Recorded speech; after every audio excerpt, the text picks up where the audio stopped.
country and we the people on US Tea Party Radio.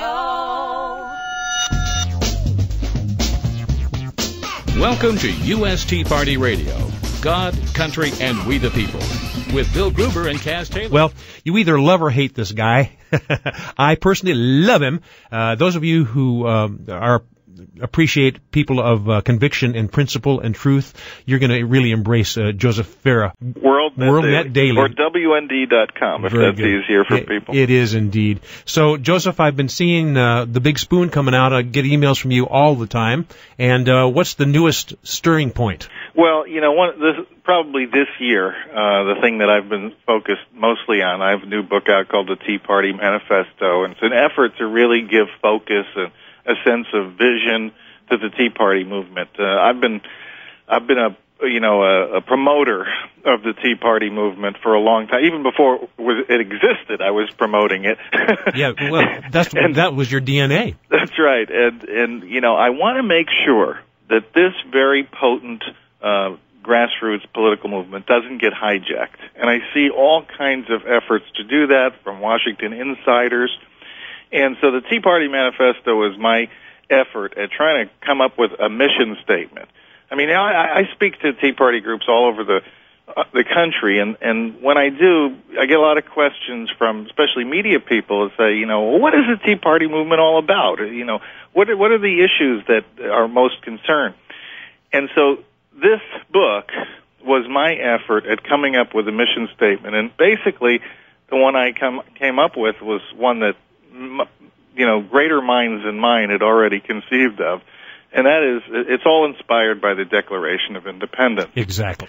And you know, I know that this is the heart of every Tea Party activist I've ever met. I know that that is a unifying vision and message for them. They revere and love the Declaration and the Constitution. And so what I tell them is, don't worry about taking positions on a laundry list of issues. Use the kind of language that the founders came up with, because that had a way of, you know, those guys were not, they didn't have a majority of the colonists behind them when they started. But it's amazing what can happen, a unifying message can do for you. And that's what I am urging the Tea Party movement to embrace. Yes, we're talking with Joseph Farah, founder, editor, and CEO of WorldNetDaily. And Joseph, one of the things that I've observed, and give me your intake on this and your input on this, is when you're of a conservative bent and you really embrace the Constitution, one of the things that you do is you give a lot of benefit of the doubt to a lot of different people, and there's a lot of innocence embraced in a lot of the Tea Party people. They just, you know, believe what people say, and many times what people say really isn't so. So it's a learning curve for those who believe people at face value. Well, especially for folks who are newly active. Exactly. You know, people who have never before been really engaged in politics.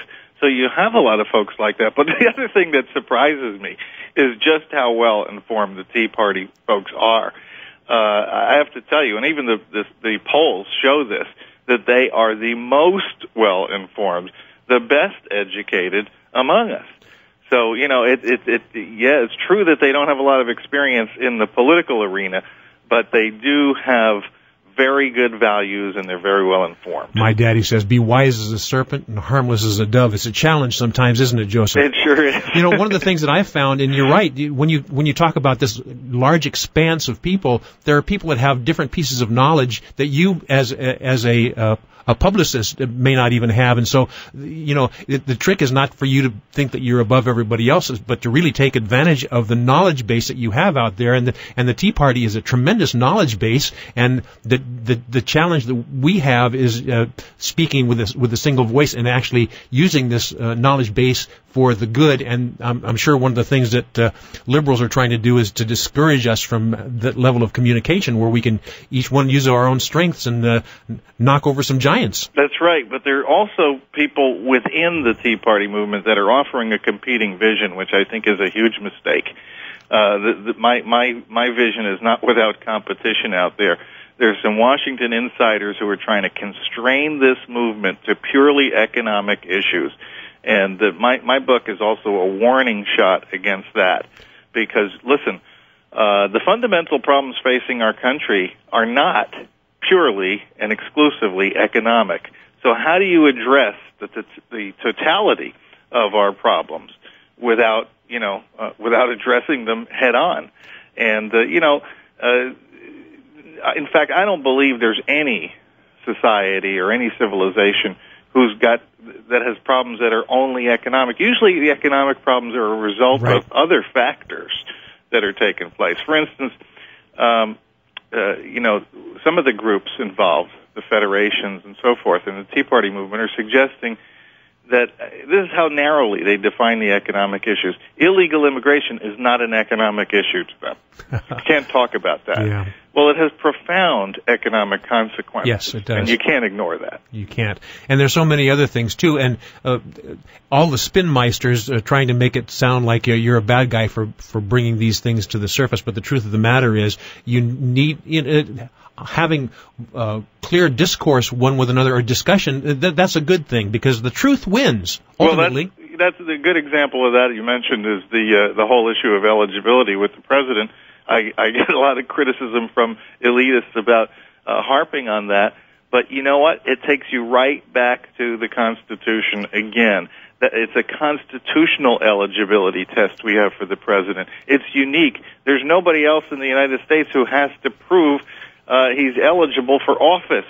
But that's why we have, been so aggressive in this area. That's why we've been relentless. And guess what? The polls show now 58% of the American people are deeply suspicious and agree with us for asking these questions. Exactly. So we must be doing something right. As soon as you hide something, it makes the light go off. You go, why are they hiding that? Exactly. Well, we've got about a minute left. It goes quickly when you're having a good time, Joseph Farah. But let me hand you the floor here in about a minute and 10 seconds.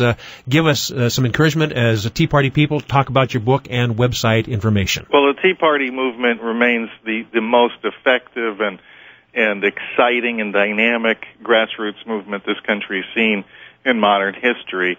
And you want to learn more about it, I would really love it and appreciate it if you checked out the Tea Party Manifesto, and especially if you're a Tea Party activist, because that's who I wrote this book for. I didn't write it for the editor of the Washington Post or the book review section of the New York Times. It's meant for you. Okay, and website information. WND.com will get you to WorldNetDaily. Very good. And people that want to get onto your emailing list? Just go to WND.com and you'll see some prominent spots where you can easily click over. Joseph Farah really has tremendous information and good input. It's worth sipping on, I'll tell you that. Joseph, thank you for spending some time. We're really honored to have you. Hey, I appreciate it. God bless. Okay, thank you. God bless back. So stay with us on WSRadio.com, the worldwide leader in Internet talk.